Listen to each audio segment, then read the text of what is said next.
This morning, I have a little something different planned for this piece of my die-cast collection.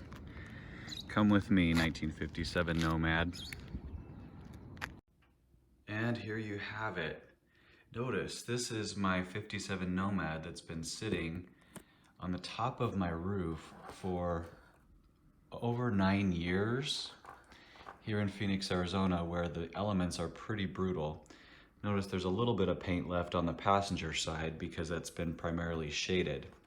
Everything else, oops, I think I just broke part of that window, is pretty trash. Check out under the hood.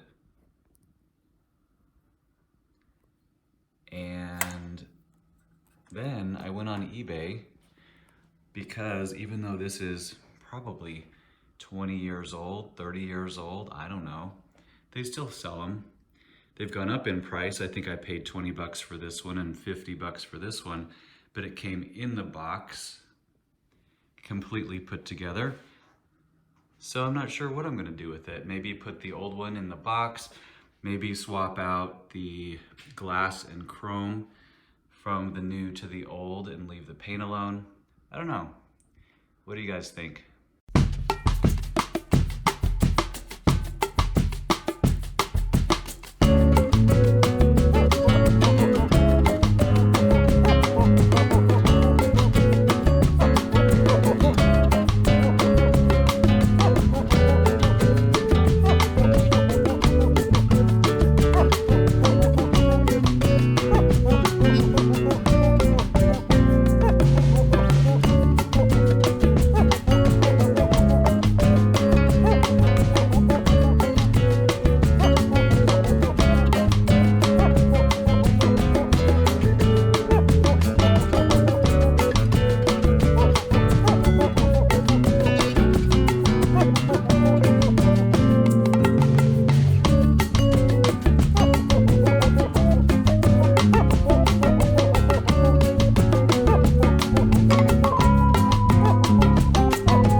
A new in the box 1957 Nomad, lightly weathered over almost a decade on the Phoenix, Arizona rooftop. Anybody want it?